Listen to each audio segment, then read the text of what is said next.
파워 인터뷰. 오늘은 여당이 9월 중에 처리를 예고한 쟁점 법안과 그리고 국민의힘과의 협치 가능성에 대해서 최현일 더불어민주당 의원을 모시고 관련 말씀 듣겠습니다. 의원님 반갑습니다. 안녕하세요. 네, 반갑습니다. 네. 오늘 용산 대통령실에서 네. 대통령 그리고 네. 이제 정청래 대표 그리고 장동혁 국민의힘 대표 이렇게 3인이 만나서 네. 악수를 하는 모습이 굉장히 좋게 보였습니다. 네. 장동혁 대표에게는 정청래 대표가 이제 내란 사과를 요구를 했는데 장 대표는 여당의 내란 공세다 이렇게 이제 또 지적을 했습니다. 어쨌든 오늘 이게 처음 만나서 악수까지 이제 했는데 오늘 만남이 협조에 좀 단초가 될지 전체적으로 오늘 좀 회동 어떻게 보셨습니까? 지난 윤석열 정부 3년 동안 정치가 실종됐잖아요. 네. 이제 정치가 복원된 하나의 계기라고 좀 보고요. 네. 협치에 또 물꼬가 튀었다 보고요. 또 하나 이재명 대통령께서 피스메이커, 중재자 역할을 했다. 네. 여야 간의 강대강이었잖아요. 그래서 그런 의미에서 이제 우리 민생을 위한 또 정치 복원을 위한 그 대장정이 이제 시작됐다고 보고요. 또 하나가 이제 야당에서 제안한 민생 경제 협의체도 통 크게 받아가지고 이제 하겠다는 거잖아요. 네. 그런 의미에서도 국민들께 상당히 좀 공감대가 많은 오늘 회담이었다고 저는 생각합니다. 그렇게 보셨군요. 네. 네, 이재명 정부의 조직 개편안이 확정이 됐는데 네. 검찰청이 78년 만에 예, 예. 폐지가 됩니다. 네. 그리고 신설이 되는 공소청은 법무부에 그리고 중수청은 행안부에 두기로 이렇게 결정이 됐는데 검찰청의 해체는 이렇게 현실화가 됐습니다만은 보안 수사권 등 이 쟁점 사항들은 아직 남아 있는 그런 상황입니다. 여기서 세부적인 후속 조치가 더 필요하지 않을까 이런 생각이 들거든요. 이번 이제 정부 조직 개편의 큰 방향은 네. 특정 부처, 기재부나 검찰청이나 어떤 특정 부처에 집중되어 있는 권한과 기능을 이제 분산하고 네. 재배치하는 겁니다. 그동안에 이제 검찰청의 이제 기소권, 수사권에 대해서 여러 가지 논란이 있었고요. 이번에 이제 검찰 개혁의 가장 큰 방향은 기소권과 수사권을 분리한다. 그 대원칙에 대해서는 9월 25일 날 정부 조직법 개편으로 이제 일단락이 될 것 같고요. 네. 후속 뭐 이제 보안 수사권이니 국가수사위원회 설치 등에 대해서는 이제 정기 국회에서 국민 여론 그리고 전문가 의견 수렴 그리고 여야 간의 또 어떤 협의를 통해서 아마 일단락 될 거라 보고요. 기재부도 마찬가지입니다. 예산과 재정 이 부분에 대해서 이제 기재부가 상당히 이제 여러 가지 이제 권한을 갖고 있었지만 그거에 대해서 또 비판이 많았거든요. 그래서 네. 이번에 이제 기획예산처와 재정경제부로 나눔으로써 이제 어떻게 보면 이재명 정부 들어와서 여러 가지 이제 뭐 개헌 논의도 있지만 정부 조직이 원활하게 또 융통성 있게 돼야지 또 민생이나 경제나 여러 가지 정치 현안에 대해서 풀어갈 수 있는 수단이라고 생각이 되거든요. 네. 그런 면에서는 아마 국민들께서 많이 또 긍정적인 또 이렇게 보고 계시지 않나 저는 생각을 합니다. 네. 네네. 이번 그 정부 조직법의 전체적인 큰 그림이 이제 권한 분산 그리고 재배치라고 이제 말씀을 하셨습니다. 의원님께서 이제 또 3대 특검 대응 특위에서 지금 이제 활동을 하고 계신데 네, 네. 3대 특검 개정안이 오는 11일 네. 아마 본회의에서 이제 처리될 것 같습니다. 네, 네, 그렇죠? 네. 예. 네, 네. 그 수사 기간과 범위가 이제 확대가 되는 이른바 더 센 특검법으로 불리는 이 법안이 왜 필요한 건지 예, 좀 설명 좀 부탁드릴까요? 더 센 특검법이 왜 나올 수밖에 없었냐는 그거군요. 파면 팔수록 새로운 의혹들이 나오고 있다는 겁니다. 네. 지금 특검이 잘하고 있잖아요.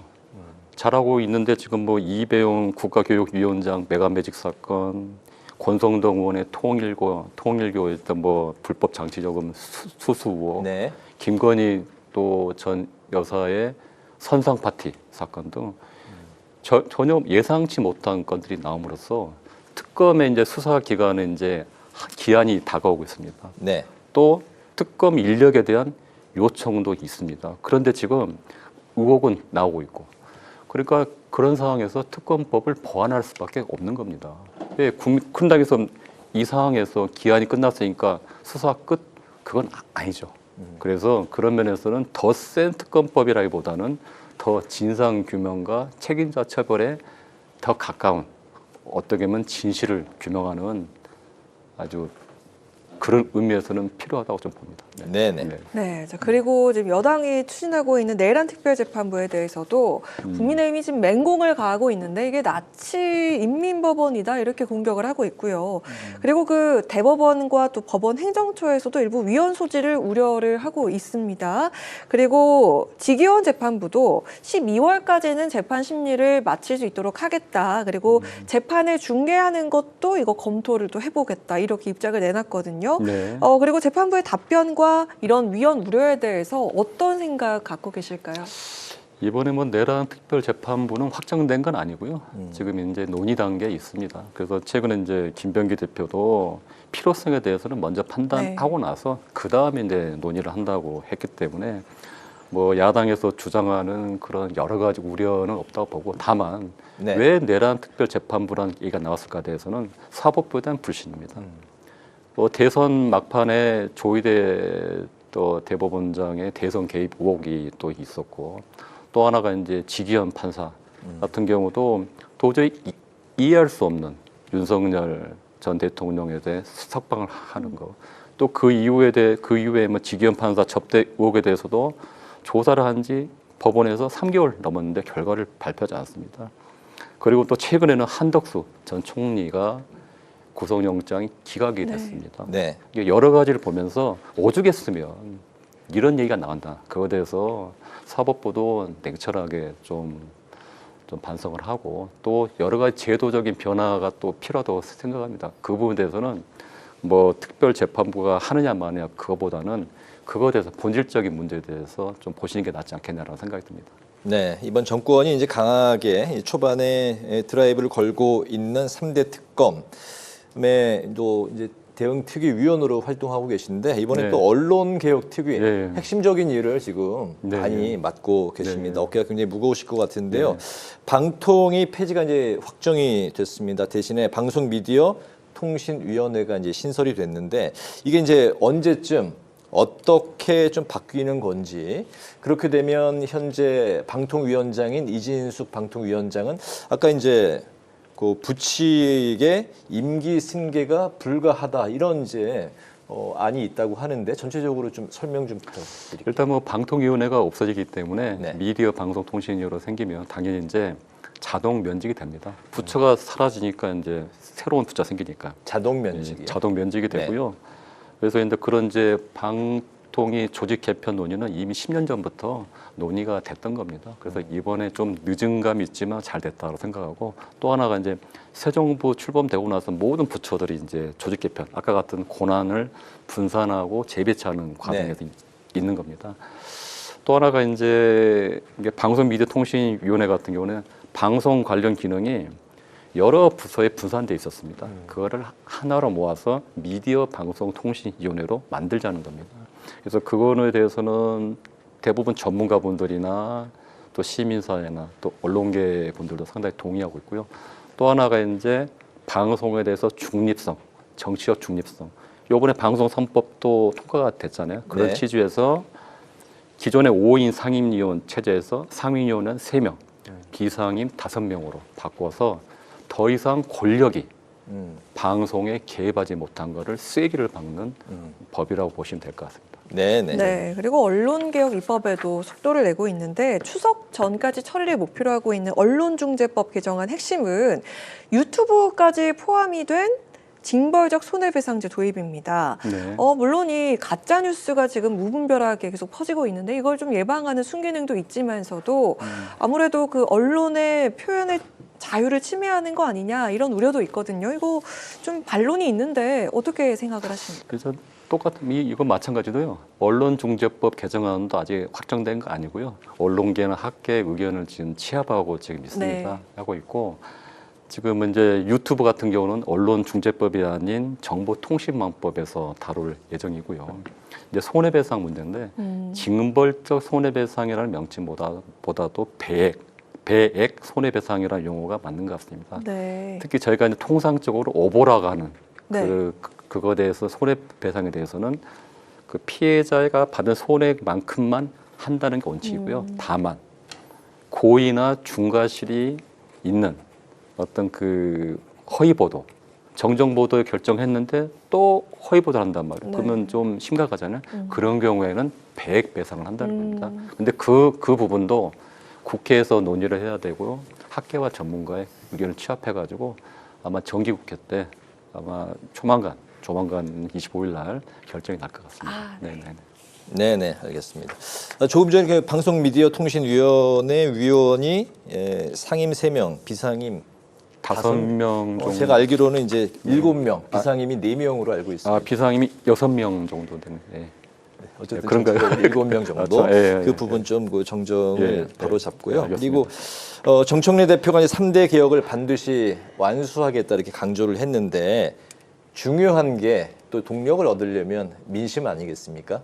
국민의 지지를 받는 개혁의 열쇠, 관건이 어디에 있다고 보십니까? 저는 이제 개혁의 속도만큼 중요한 게 무엇보다도 국민의 공감이라고 봅니다. 국민의 공감은 국민의 눈높이라고 보고 있고요. 네. 과연 이재명 정부가 탄생한 이유가 뭔가? 그거는 내란 극복입니다. 12.3 불법 개헌, 그리고 탄핵 과정, 그리고 정권 교체.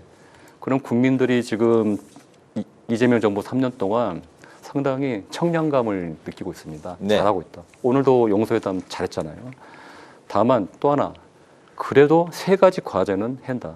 내란을 극복해야 된다. 그리고 국민을 통합해야 된다. 그리고 민생을 회복해야 된다. 이 3가지 과제에 대해서는 타협할 수 없는 지점이라고 생각합니다. 대통령, 정부, 우리 민주당, 그리고 모든 국민들이. 그래서 이런 모든 것들에 대해서 국민의 지지를 받는 개혁이 가는 거 아니냐라고 생각하고 있고, 오늘 이재명 대통령께서 말씀하신 내용, 야당 대표와 소통하겠다. 필요하면 언제든 만나겠다.